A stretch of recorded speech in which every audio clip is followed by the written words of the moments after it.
이승만 정부 여당을 우리가 뭐라고 하냐면요. 예, 바로 예, 자유당이다라고 합니다. 자유당. 이 자유당이 승리를 하기 위해서 이 후보를 냈는데 그 후보가 누구냐면 이기붕이에요. 이기붕. 근데 이분이 인기가 없으세요. 인기가 없는데 어떻게든 이분이 지금 부통령이 당선이 되어야 그래야 이승만 대통령이 혹시 돌아가셨을 때 그 자리를 이을 수 있단 말이에요. 근데 인기가 없다니까? 그럼 어떻게 해야 돼요?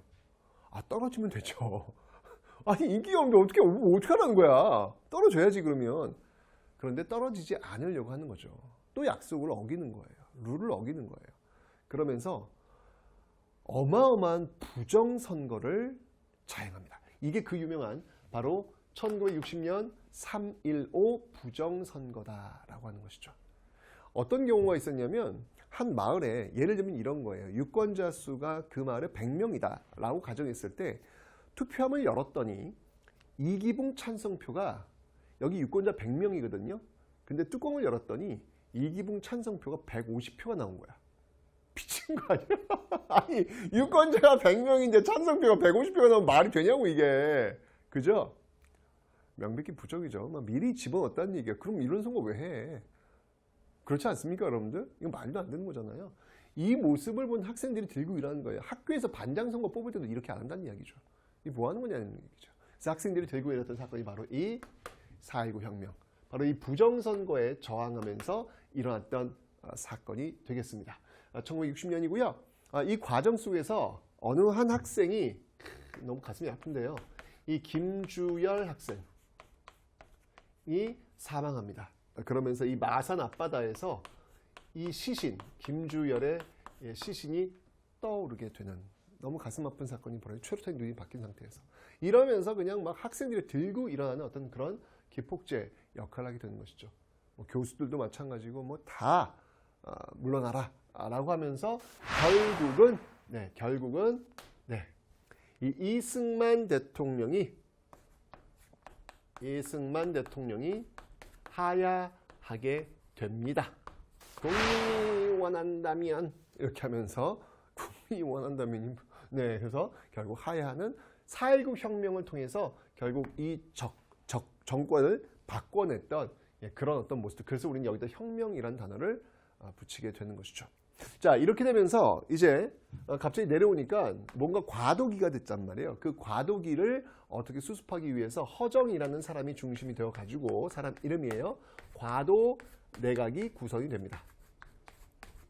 허정 과도 내각. 이 허정 과도 내각이 이제 개헌을 한 거예요. 이 대통령제로는 너무 독재가 심하다. 이건 아닌 것 같다. 라고 해서 개헌을 합니다. 이게 바로 3차 개헌이라는 건데 이 3차 개헌의 핵심은 뭐냐면요. 우리가 이제까지 보지 못했던 그리고 앞으로도 볼 수 없었던 아주 유일한 시스템입니다. 바로 내각 책임제. 대통령제가 아니라 내각 책임제예요. 물론 대통령 윤보선 뭐 이후에 있긴 있지만 대통령은 힘이 없어요. 여러분들 왜 일본이나 영국 같은 경우가 내각 책임제, 의원 내각제잖아요. 그런 모습을 지금 도입하고 있더라라고 하는 것이죠. 이 내각 책임제고요. 그 내용을 보면 양원제로 구성이 되어 있습니다. 양원제.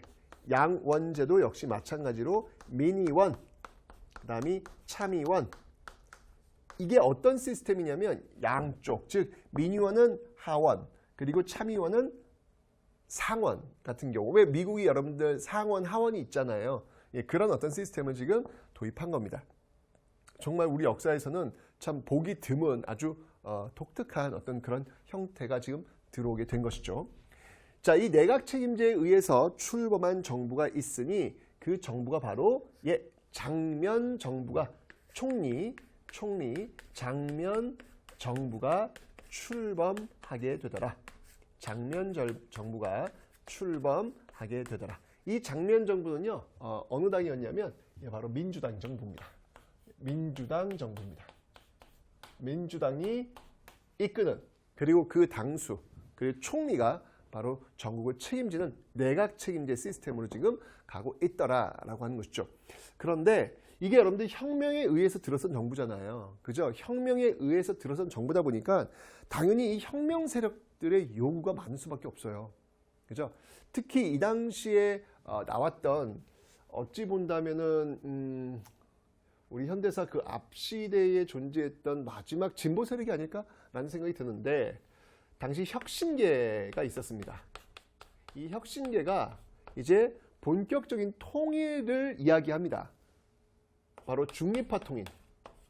혁신계의 중립화 통일 방안이 나오고 있더라라고 하는 것이죠. 진보 세력인데, 사실은 이제 그 앞에 이 진보당 사건을 통해 가지고 혁신 세력들이 거의 짓밟히다시피 했잖아요. 58년 체제 속에서 이제 다시 이제 주장을 하는 거예요. 이런 중립화 통일 이런 방법들을 이야기하고, 그다음에 이제 이때 이제 나왔던 학생들도 역시 마찬가지로 통일을 이야기합니다. 가자 북으로, 오라 남으로. 유명한 구호죠. 가자 북으로, 오라 남으로.